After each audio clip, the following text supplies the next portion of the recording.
I got so much motherfucking design on right now.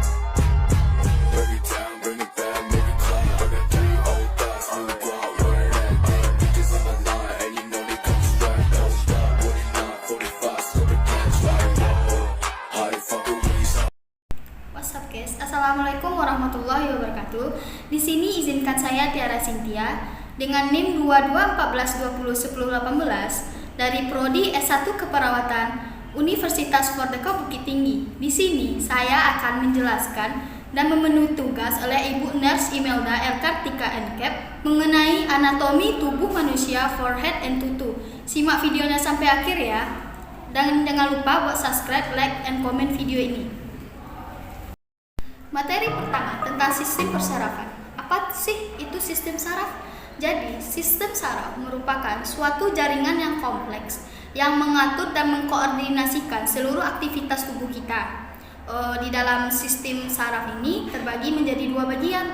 Yang pertama, sistem saraf pusat dan sistem saraf tepi. Mempelajari tentang sistem saraf pusat. Jadi, sistem saraf pusat ini merupakan suatu sistem yang menerima rangsangan dan dikoordinasikan serta dikontrol informasi tersebut sehingga menghasilkan suatu respon. Contohnya nih, seperti kita merasakan lapar, otomatis rangsangan itu akan bekerja sehingga menghasilkan suatu respon tubuh, yaitu kita memegang perut kita saat kita lapar. Jadi gitu.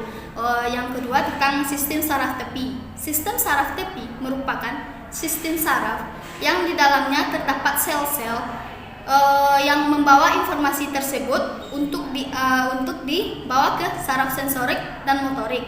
Letaknya sistem saraf tepi ini berada di luar otak dan sumsum tulang belakang. Mengenai tentang sistem saraf pusat tadi terbagi menjadi 2 bagian. Yang pertama ada otak dan medula spinalis. Kita bahas tentang otak dulu ya teman-teman. Yang pertama, otak terbagi atas 3 bagian. Yang pertama ada cerebrum atau otak besar. Yang ini otak besar, fungsinya untuk mengatur setiap gerakan tubuh, kemampuan berbahasa, berpikir, dan tempat menyimpannya memori. Yang kedua ada cerebrum. Di fungsi cerebrum di sini untuk mengendalikan gerakan tubuh ini. Jadi kalau otak besar sebagai pengatur dan cerebrum sebagai pengendali. Dan yang ketiga ada brainstem atau batang otak. Fungsi batang otak ini mengirimkan pesan dari otak ke bagian seluruh tubuh yang ada di dalam tubuh manusia.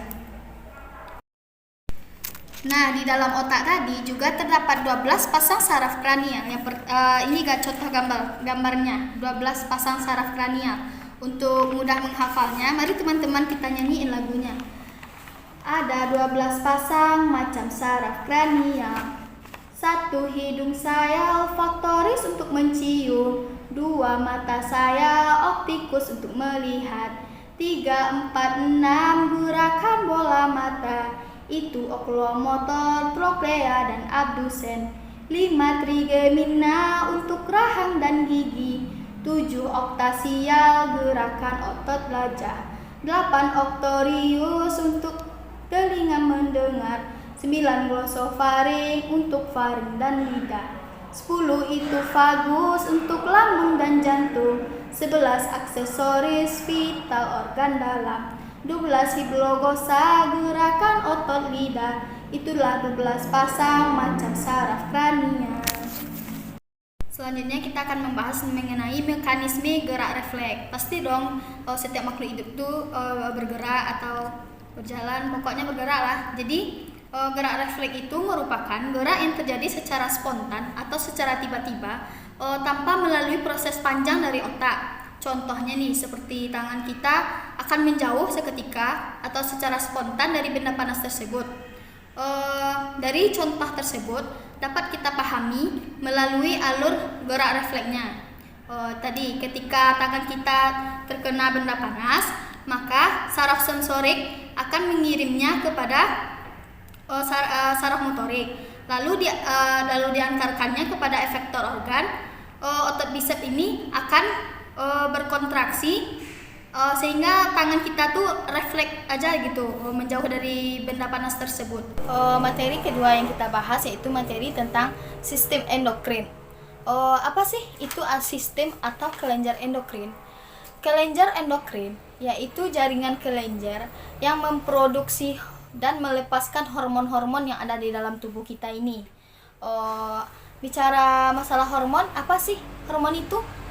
Hormon di dalam tubuh kita merupakan zat kimia yang dihasilkan oleh tubuh atau kelenjar endokrin yang dibutuhkan di dalam tubuh walaupun jumlahnya kecil, akan tetapi sangat berpengaruh besar terhadap tubuh kita dalam menjalankan suatu aktivitas tubuh.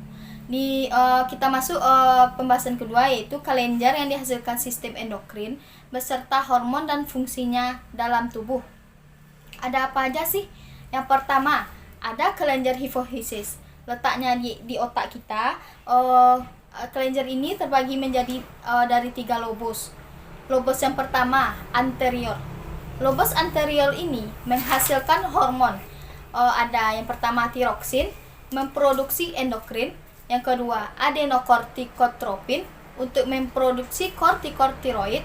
Yang ketiga, ada hormon fosile stimulating, hormon yang berfungsi untuk memacu perkembangan tubulus. Dan ada luteinizing hormone untuk menstimulasi estrogen.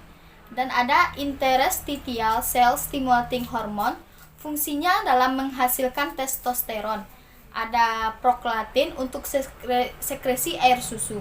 Lobus yang kedua yaitu lobus posterior. Hormon-hormon yang dihasilkan. Yang pertama ada oksitosin, fungsinya untuk merangsang kontraksi otot di uterus.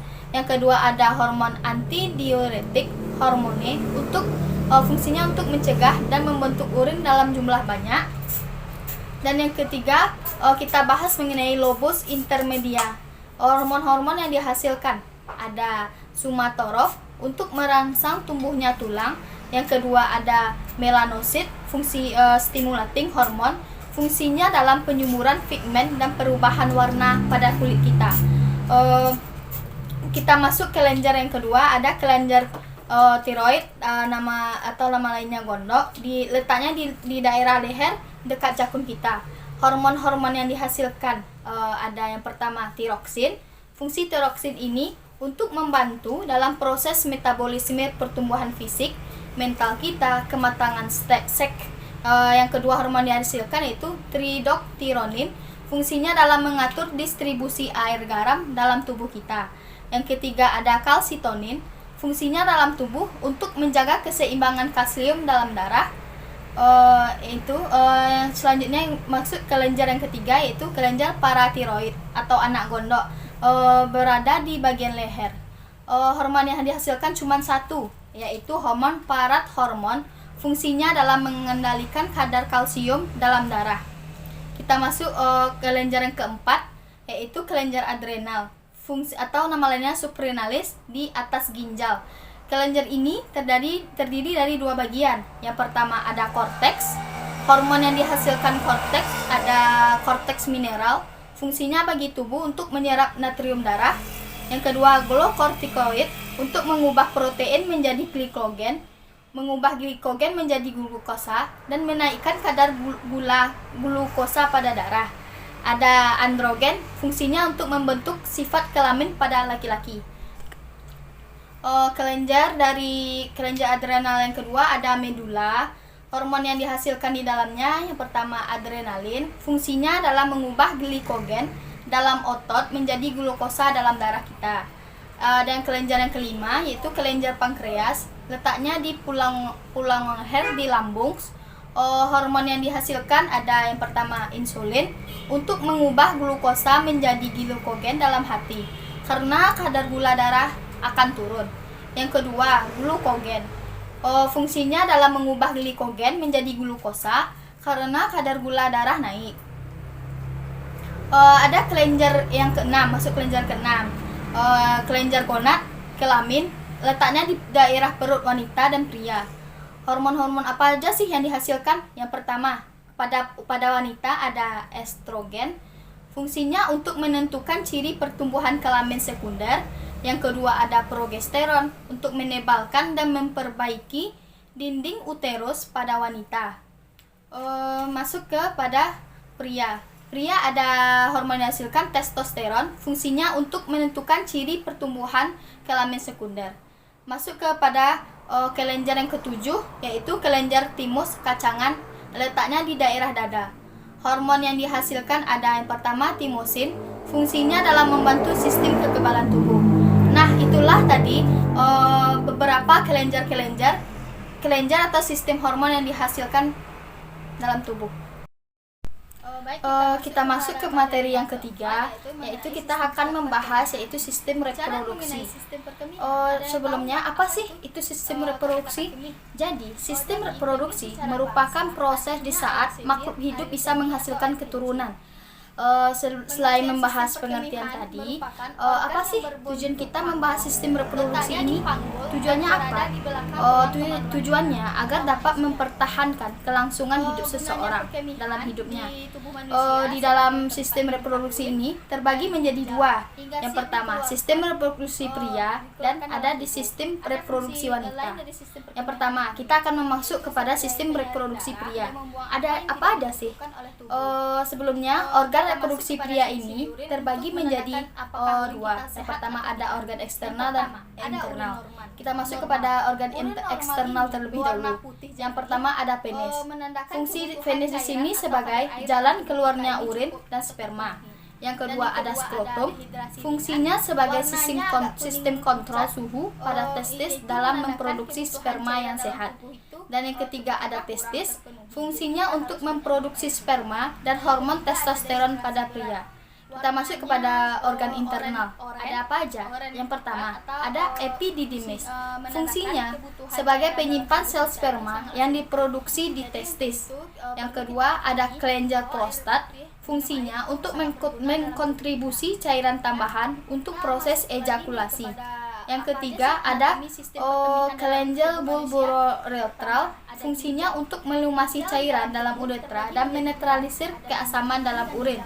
Yang keempat ada vesiculi seminalis untuk menghasilkan cairan fruktosa yang digunakan sebagai sperma sebagai sumber energi dalam melakukan aktivitas. Dan kelima ada uretra, fungsinya dalam membawa urin keluar tubuh. Dan yang keenam ada vas deferens, fungsinya untuk mengangkut sperma matang menuju uretra. Selanjutnya kita bahas nih tentang sistem reproduksi pada wanita. Ada apa aja sih?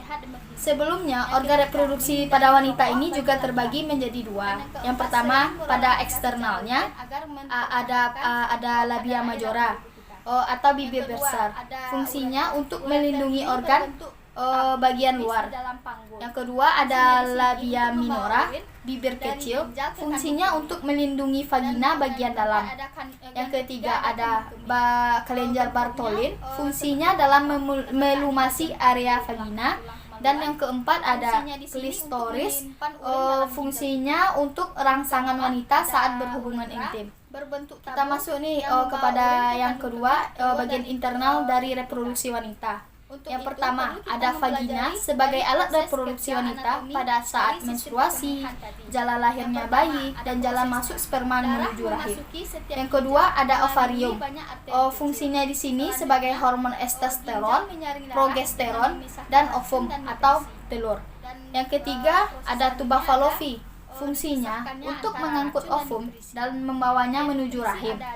Yang keempat ada rahim, nama lainnya ada uterus. Fungsinya di sini sebagai rumah bagi janin yang sedang berkembang dalam perut si bayi, dalam perut ibu bayi. Yang kelima ada leher rahim, nama lainnya cervix. Fungsinya sebagai tabung yang menghubungkan vagina dengan rahim.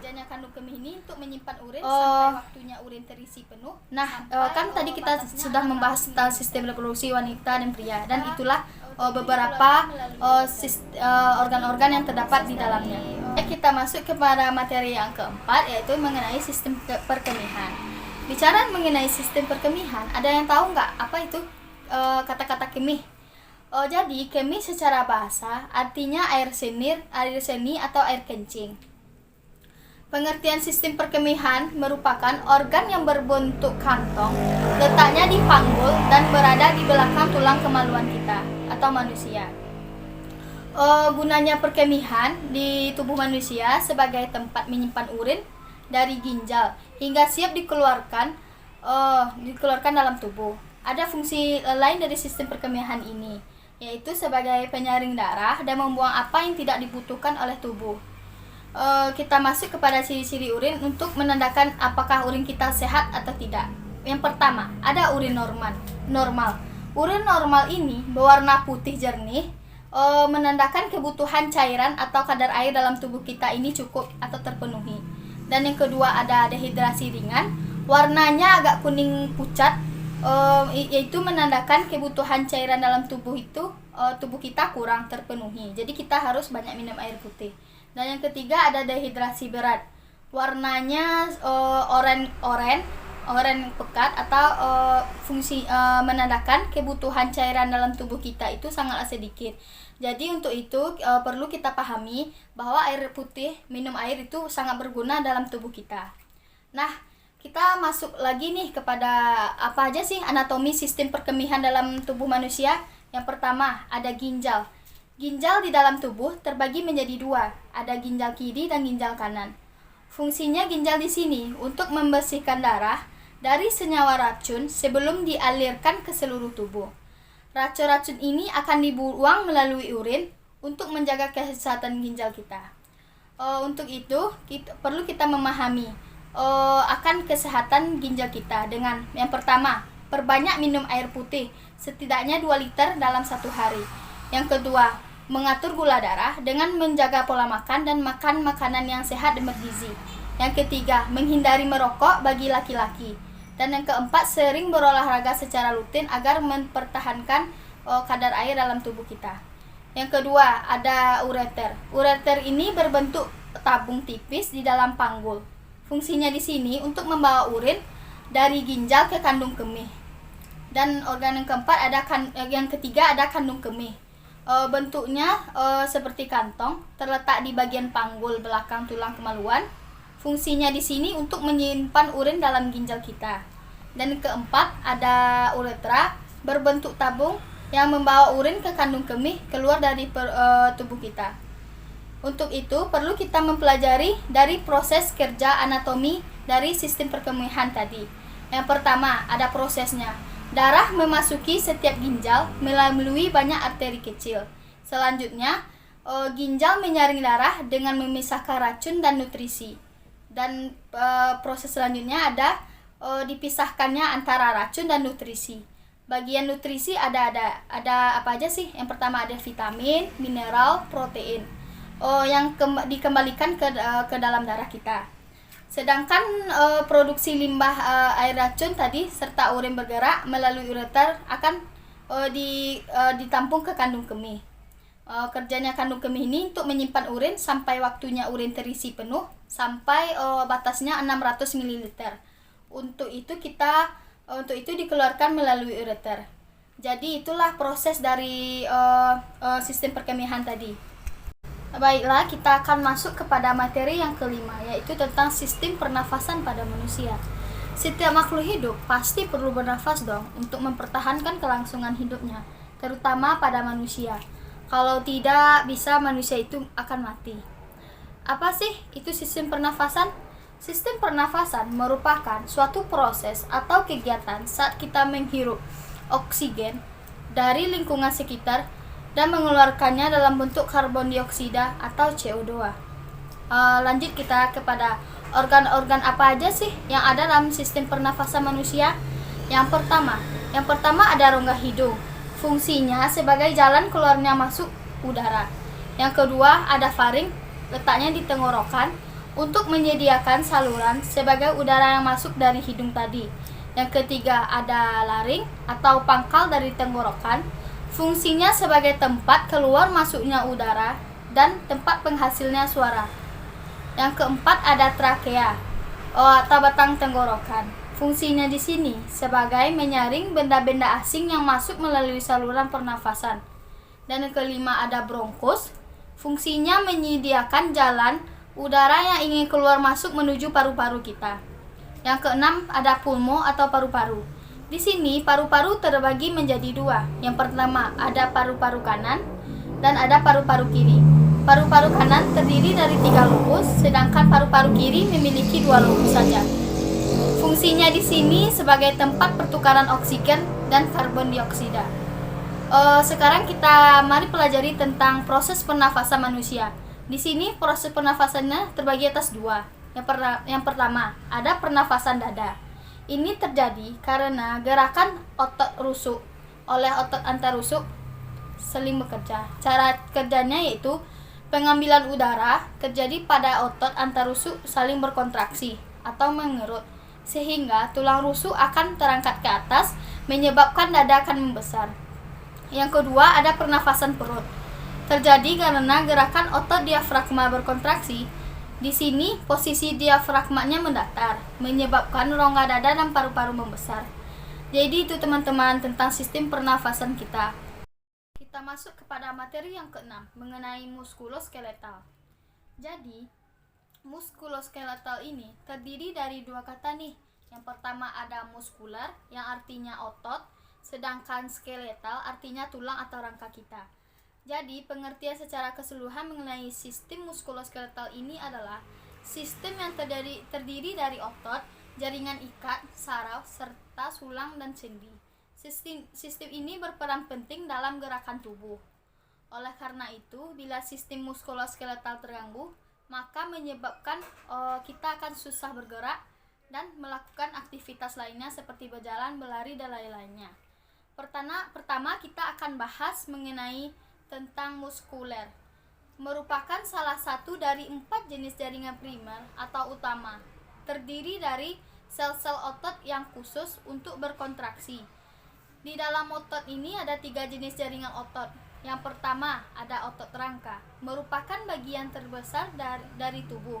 Fungsinya yang pertama menggerakkan tubuh dan alat gerak aktif, mempertahankan postur dan gerakan tubuh terhadap gaya gravitasi. Yang ketiga menjaga panas tubuh agar suhu tubuh tetap normal. Masuk yang kedua yaitu otot polos. Fungsinya di sini yaitu yang pertama membantu dalam pencernaan makanan dan juga memaksa makanan dari satu organ ke organ lainnya dalam sistem pencernaan kita. Yang ketiga ada mengatur kontraksi dari kerja organ pencernaan, pernafasan, reproduksi, serta organ lainnya kecuali jantung kita. Yang ketiga ada otot jantung. Fungsinya di sini sebagai memompa darah keluar dari serambi dan bilik ke pembuluh darah, menyimpan energi dalam bentuk keratin fosfat, memeras darah keluar jantung untuk pasokan ke paru-paru. Kita lanjut kepada pembahasan skeletal. Skeletal artinya rangka dan tulang. Di sini ada bagian gerak atasnya, extremitas superior, ada tulang belikat scapula, tulang selangka clavicular, tulang lengan atas humerus, tulang hasta ulna, tulang lengan bawah radius, tulang pangkal tangan karpal, tulang telapak tangan mata karpal, 2x4 ruas tulang jari phalanges.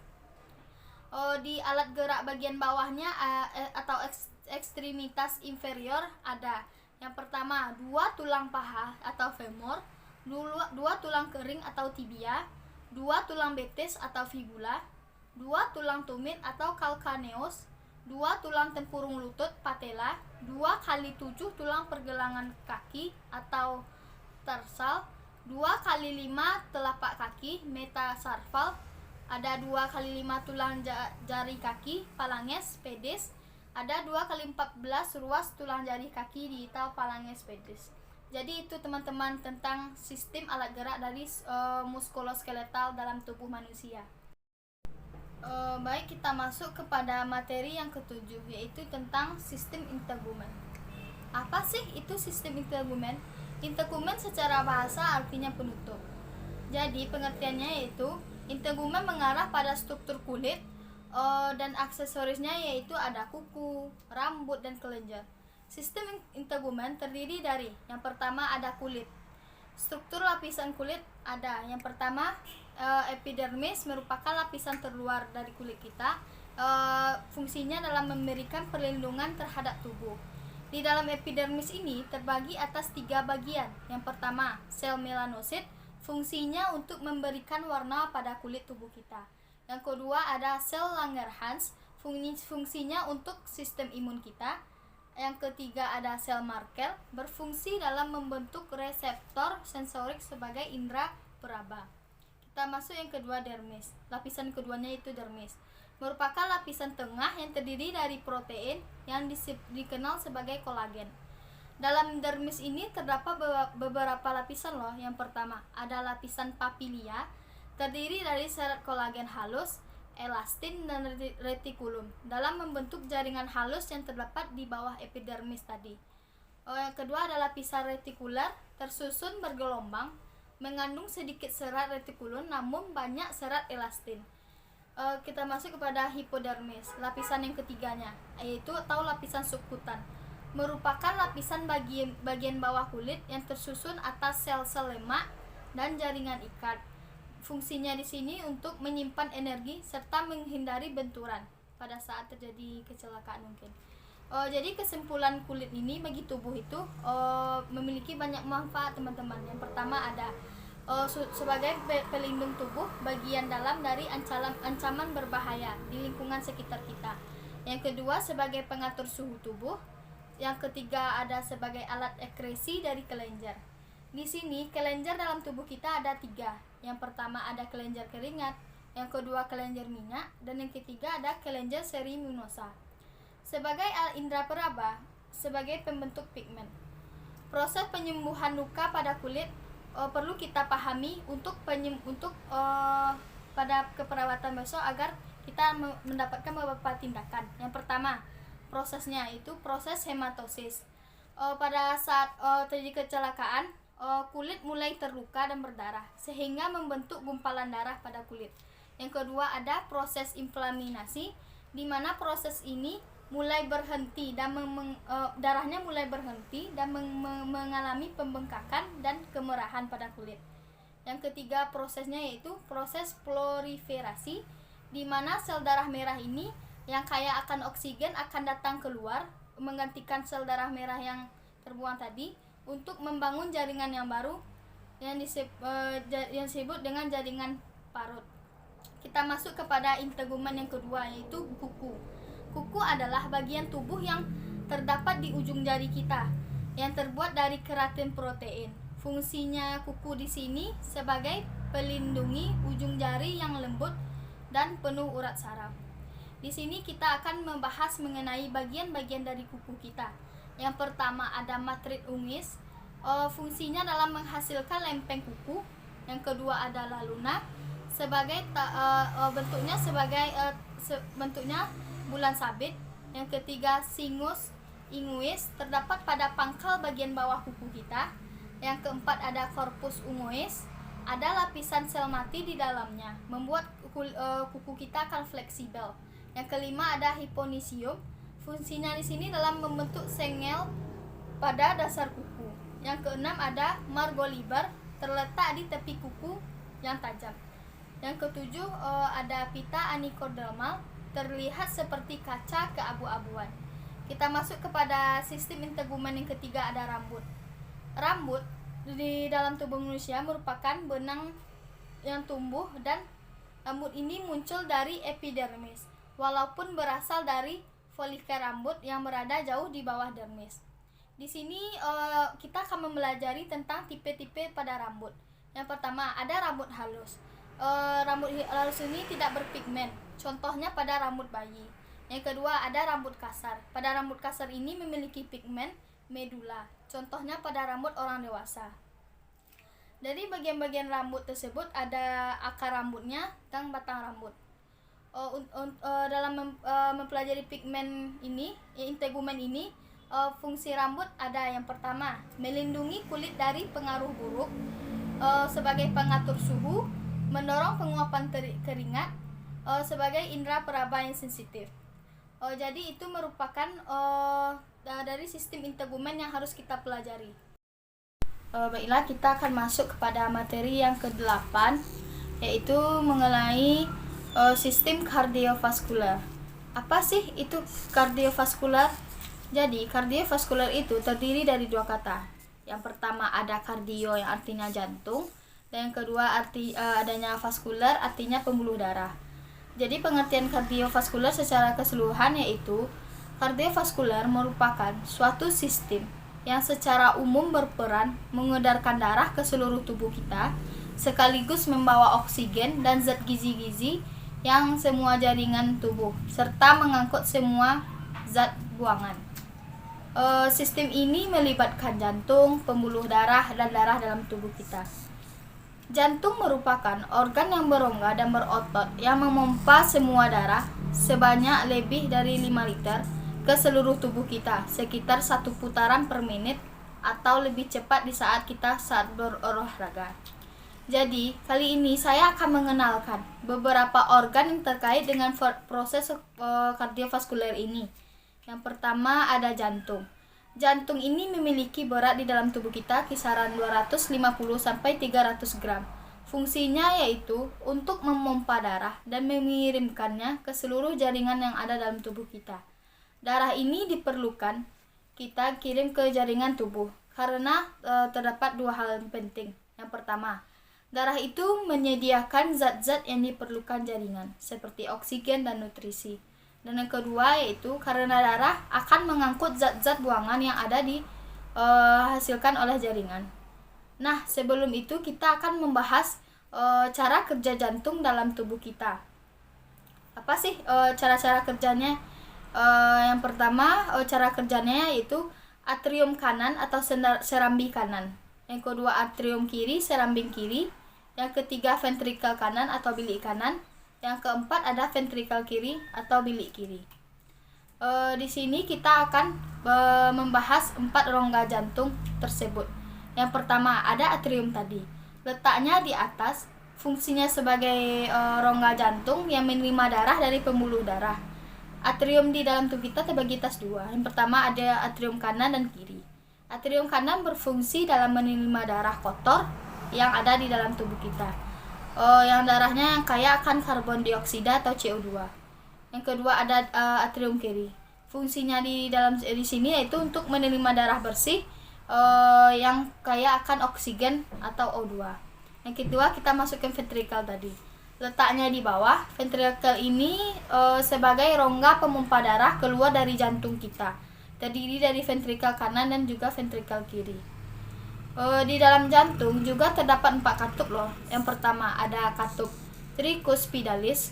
Letaknya antara atrium kanan dan ventrikel kanan. Yang kedua ada katup pulmonalis. Letaknya antara ventrikel kanan ke paru-paru. Yang ketiga ada katup mitral, letaknya antara atrium kiri dengan ventrikel kiri. Dan keempat ada aorta, berada pada ventrikel kiri menuju ke aorta. Di sini kita akan membahas cara kerja dari jantung untuk mengalirkan darah ke seluruh tubuh, tentunya dengan cara kerjasama dengan paru-paru. Berikut ini ada cara-caranya dalam aliran darah dari jantung. Yang pertama, atrium kanan akan menerima darah yang kekurangan oksigen dari tubuh dan memompanya menuju ventrikel kanan menuju katup tricuspid. Langkah yang kedua, kemudian ventrikel kanan yang akan menerima darah tersebut yang kurang oksigen, kemudian dipompanya lagi darah tersebut ke paru-paru melalui katup pulmonal. Setelah itu, darah selesai mengambil oksigen dari paru-paru. Berikutnya darah ini akan dialirkan kembali ke ventrikel kiri melalui katup mitral. Dan tahap terakhirnya itu ventrikel kiri ini akan menerima darah yang kaya oksigen tadi, kemudian dipompanya lagi dan dialirkannya lagi ke seluruh tubuh melalui katup aorta. Jadi sekian dari pembahasan dari sistem cara kerja kardiovaskuler. Materi yang ke-9 yang akan kita bahas yaitu mengenai tentang sistem hematologi atau sistem imun dalam tubuh kita. Pembahasan dalam sistem hematologi ini ada yang pertama ada darah. Darah berperan penting sebagai fluida yang membawa nutrisi ke seluruh bagian tubuh manusia dan membawanya kembali hasil metabolisme nutrisi tersebut untuk kemudian dilanjutkan kepada proses ekskresi hasil metabolisme tubuh yang melibatkan bantuan organ-organ ekskresi seperti ada paru-paru, ginjal, dan kulit kita. Dalam darah memiliki temperatur normal pada suhu 38 derajat Celcius. Dalam darah juga setiap orang memiliki jumlah yang berbeda-beda. Ini tergantung pada usianya, pekerjaan, kondisi jantungnya sehat atau tidak, serta pembuluh darahnya. Mari kita kenali jumlah volume darah laki-laki dewasa kisaran 5 sampai 6 liter, sedangkan pada wanita 4,5 liter saja. Mari kita kenali fungsi-fungsi darah pada manusia. Yang pertama, sebagai penghantar oksigen dan nutrisi ke seluruh bagian tubuh. Yang kedua, ada untuk mengendalikan stabilitas suhu tubuh. Yang ketiga, sebagai alat pertahanan tubuh untuk melawan infeksi. Yang kelima, ada sebagai pengangkut hormon yang telah diekskresikan atau sisa buangan tadi. Yang kedua, kita masuk kepada plasma darah. Merupakan cairan matrik ekstraseluler bening dengan sedikit warnanya kekuningan. Pada plasma darah, protein yang terkandung pada umumnya terdiri atas protein, ada albumin, ada globulin, dan fibronogen. Fungsi darah plasma darah tadi. Fungsinya untuk yang pertama, membawa produk sampingan metabolisme yang tidak dibutuhkan oleh tubuh lagi. Yang kedua, adanya antibodi yang dibawa oleh plasma darah. Kita masuk kepada sistem tegumen yang ketiga, yaitu sel darah merah atau eritrosit. Merupakan komponen sel darah dengan jumlah terbesar dalam darah kita yang fungsinya sebagai sel pengangkut dalam oksigen atau O2 tadi. Jumlah eritrosit pada laki-laki dan perempuan berbeda. Pada laki-laki dewasa yang sehat 5 sampai 4 juta sel per mikroliter darah, sedangkan pada wanita dewasa jumlahnya 4,8 juta sel mililiter per darah. Contoh di sini kita akan memahami tentang gangguan-gangguan dari eritrosit tersebut, yaitu anemia, yaitu kekurangan darah merah. Untuk itu perlu kita meminum suplemen-suplemen penambah darah. Yang keempat, sistem tegumennya ada hemoglobin. Hemoglobin yaitu proses dalam sel darah merah yang berfungsi untuk memberikan efek warna merah pada darah kita, mengikat oksigen, warna kebiruan dalam kondisi kurang oksigen, mengangkut oksigen dari paru-paru ke seluruh jaringan tubuh, dan membawanya kembali ke karbon dioksida dari seluruh sel ke paru-paru untuk dikeluarkannya oleh tubuh. Yang kelima, sistem tegumennya ada sel darah putih atau leukosit. Merupakan sel darah yang masih mempunyai inti sel, berbeda dengan eritrosit tadi ya teman-teman. Leukosit ini tidak mempunyai hemoglobin maupun kemampuan untuk membawa oksigen. Kisaran jumlah leukosit darah normal kisaran 4,3 sampai 10,9 liter. Contoh di sini gangguan atau penyakit leukosit ada leukemia, yaitu kelebihan darah putih. Masuk yang keenam, yaitu ada trombosit. Sistem tegumen yang keenam yaitu berbentuk cakram bulat oval, biconvex, tidak berinti dan hidup sekitar 10 hari. Jumlah trombositnya sekitar 150 sampai 400 kali 10,9 liter atau 150.000 sampai 400.000. Fungsinya di sini untuk sebagai pembekuan darah dalam darah kita dan menghentikan pendarahan saat terjadinya luka. Contoh trombositnya itu hemoglobia. Selanjutnya perlu kita ketahui beberapa jumlah darah dalam tubuh kita. Yang pada eritrosit tadi berkisar setara dengan 4 juta sampai 6 juta milimeter per kubik. Pada leukosit sekitar 3.500 sampai 10.500 milimeter per kubik. Di trombosit sekitar 150.000 sampai 450.000 meter per kubik. Nah, itu loh teman-teman sistem hemoglobin sistem tegumen yang ada di dalam tubuh kita. Untuk itu kita harus memelihara darah yang dalam tubuh kita. Baiklah, kita akan masuk kepada materi yang terakhir, yaitu materi 10. Yang akan saya bahas yaitu mengenai sistem pencernaan. Pada saat kita makan, pastinya di dalam tubuh makanan itu akan dicerna lewat beberapa organ pencernaan manusia nih. Lalu untuk itu, apa sih itu pencernaan? Pencernaan merupakan serangkaian jaringan organ yang memiliki fungsi untuk mencerna makanan kita tadi yang kita makan menjadi nutrisi yang diserap oleh tubuh. Makanan tersebut akan dicerna secara mekanik ataupun secara kimia dalam tubuh kita. Untuk itu mari kita masuk kepada cara kerja pencernaan makanan melalui beberapa organ dalam tubuh kita ini, teman-teman. Yang pertama ada mulut. Proses pencernaan di mulut ini di mana terjadinya pencernaan secara mekanis maupun kimiawi oleh enzim amilase. Fungsi mulut di sini untuk mengunyah makanan menjadi lebih kecil sehingga mudah dicerna oleh tubuh kita. Di dalam mulut terdapat juga gigi. Gigi di sini berfungsi sebagai pemotong makanan menjadi bagian-bagian kecil, kemudian makanan akan dibasahi oleh air ludah kita, sehingga makanan tersebut didorong masuk kepada faring. Dan kita masuk kepada organ yang kedua, yaitu ada kerongkongan atau esofagus. Esofagus atau kerongkongan merupakan saluran yang menghubungkan antara mulut kita ke lambung. Saluran ini merupakan jalan bagi makanan yang telah kita kunyah dari mulut tadi menuju proses pencernaan.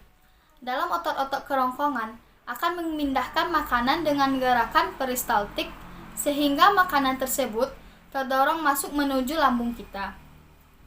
Kita masuk kepada organ yang ketiga, ada lambung. Lambung merupakan organ yang berbentuk huruf J yang berukuran sekitar 2 kepalan tangan kita. Lambung ini terletak di antara esofagus dan usus halus pada perut bagian atas. Fungsinya utama dalam lambung ini terbagi atas 3. Yang pertama, sebagai tempat penyimpanan makanan dan cairan yang telah kita telan tadi. Yang kedua, untuk mencampurkan makanan serta zat-zat lainnya dalam tubuh kita. Yang ketiga, mencampurkan makanan dan minuman yang telah kita telan serta perlahan-lahan akan makanan tadi akan dikosongkan isinya ke dalam usus halus. Pada proses pencernaan kimiawi pada lambung kita, terdapat getah-getah lambung yang terdiri dari pepsin. Fungsinya untuk memecah protein tadi menjadi pepton. Dan yang kedua ada asam klorida untuk membunuh kuman dan bakteri dalam makanan. Yang keempat ada organ pankreas, empedu, dan hati.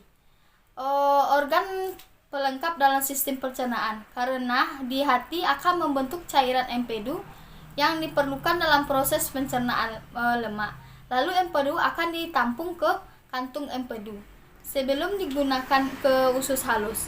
Kantung empedu ini berfungsi untuk menyalurkan empedu ke usus halus. Dan ada pankreas.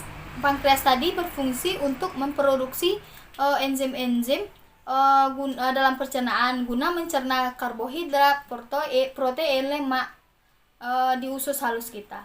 Selain itu, pankreas juga menghasilkan senyawa bikarbonat yang akan menetralkan makanan dari lambung kita tadi yang bersifat asam, sehingga keasaman dalam makanan yang tadi tidak melukai dinding usus halus. Kita masuk kepada organ yang kelima, yaitu organ usus halus. Usus halus merupakan organ yang salurannya berkisar 2-5 cm dengan panjang kisaran 10 meter. Di usus halus terbagi menjadi 3. Yang pertama duodenum. Duodenum atau usus 12 jari. Fungsinya di sini sebagai tempat pencernaan makanan secara kimiawi. Yang kedua ada jejunum atau usus kosong. Fungsinya di sini untuk melanjutkan proses penyerapan nutrisi ke dalam aliran darah. Yang ketiga ada ileum atau usus penyerapan. Fungsi ileum di sini untuk melanjutkan proses penyerapan tadi nutrisi ke dalam aliran darah kita. Yang keenam ada organ usus besar atau sistem pencernaannya berbentuk huruf U terbalik di sekitar usus halus yang berlipat-lipat. Panjangnya sekitar 5-6 meter.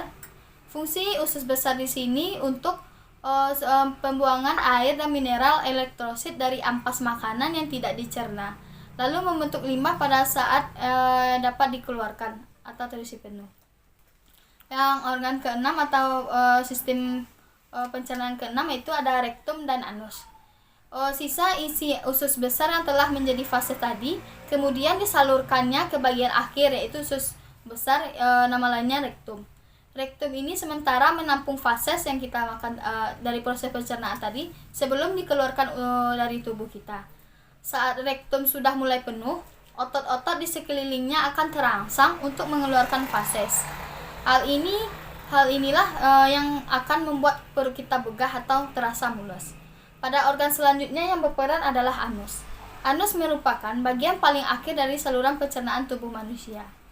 Nah, di dalam sistem pencernaan manusia ada gangguan-gangguan pencernaannya nih. Yang pertama ada diare, perut begah, ada sembilit yaitu sulit untuk BAB. Yang keempat ada sakit kantung empedu. Yang kelima ada gangguan anus dan gangguan usus buntu serta lain-lainnya. Untuk itu perlu kita untuk menjaga kesehatan sistem pencernaan tubuh kita, teman-teman. Dengan menjaganya pertama menjaga makanan dan pola makan hidup yang sehat yang kaya akan serat. Yang kedua mengkonsumsi probiotik. Yang ketiga membatasi konsumsi makanan berlemak. Yang keempat memperbanyak minum air putih setidaknya 2 liter per hari. Yang kelima tidak tidur setelah makan dan rutin untuk berolahraga.